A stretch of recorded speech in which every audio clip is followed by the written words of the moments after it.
Olalekan Opeodu is a life underwriter expert from Allianz, Nigeria, and he joins me on Business Edge right now. Olalekan, welcome to Business Edge. Thank you for joining me.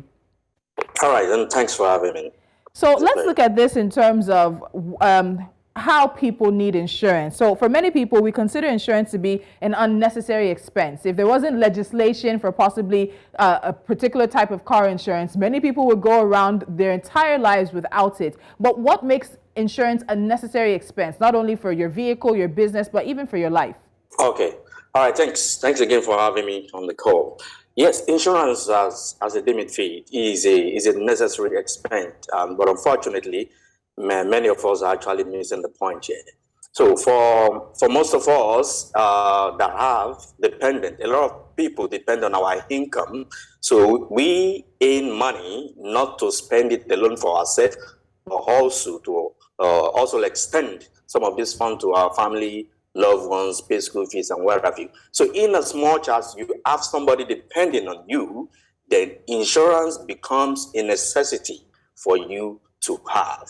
So it also creates, or we consider it as a financial safety net that provides reliability and protection for your loved ones in case and peradventure you are not there tomorrow. And it's all about tomorrow, truly. So there are typically three standard and sort of crucial components for most insurance policies, depending on what type of policy it is. So what should people be looking out for that their insurance policy should consist of? So basically, for insurance, the three components that are very key is the premium, the policy benefits, and what we call policy excess or deductible. The premium is the cash you pay in exchange for the promise, while the policy benefit is what you get or the beneficiary get in case the insurance company covered happened. Then the policy deductible, we call it deductible, is simply the out-of-pocket expenses by the policyholder. So those three components are very key and is standard in all insurance policy internationally. Okay. Is it everyone that will qualify for an insurance policy, or are there certain types of criteria for certain types of policies? Oh, okay. Largely, that also depends on the risk appetite of an insurance company, but practically, eligibility applies.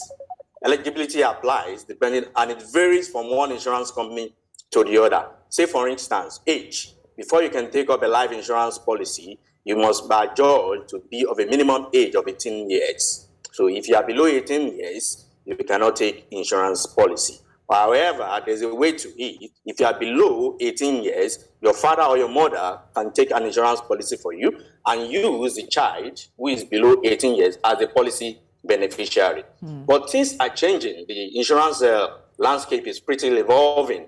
So we are having the insurance company upgrading their risk appetite when you have a minor of age 10, 14 taking up insurance policy. But that's pretty new in the insurance system.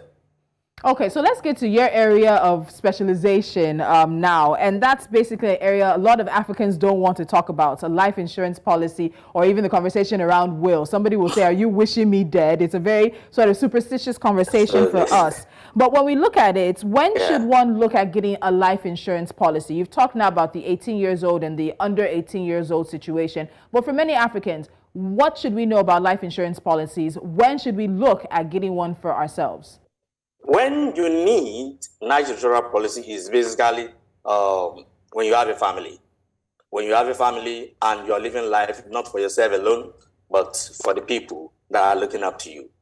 But when you don't have responsibility, then I'll say, okay, you don't need insurance company. But in as much as you have responsibility, you have assets, you have cars, you have houses, okay, you have debt, you are servicing, then you need insurance company to protect those assets and ensure that whatever liability you have on grant is not passed on to your wife, your spouse, or your beneficiary. So if at all peradventure the unexpected happen, the insurance company will come in place to service whatever debt you have in place, rather than the finance company chasing your family.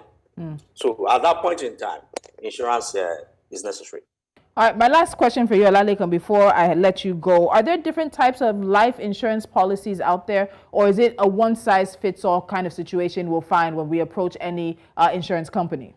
Yeah, absolutely. You're spot on. There are various types of insurance policy out there, depending on your needs. So, but basically, this can be we classify them into the permanent life insurance and the temporary life insurance. The permanent life insurance is an insurance policy that tends to stay with you from the day one you purchase that insurance policy till death do us part. So an example of that is what we call a whole life policy. So if you purchase a whole life policy, then there's a guarantee that policy benefit on that particular insurance policy will be paid because the policy will remain active till death in as much as you pay your premium as and when due. Then we have this other part we call the temporary life insurance. Then the temporary life insurance, we have some can be purchased for a specific period of time. I can choose to, depending on my financial strength, say I want a term life policy for 1 year to the amount of, say, 100 million. That's term life, and that's basically how it works. All right, Olalekan, thank you so much. I know there's a lot more when it comes to life insurance policies and even insurance policies overall. So I'm very sure we'll have you back sometime soon. Thank you for joining me. All right, thank you. All right. Bye.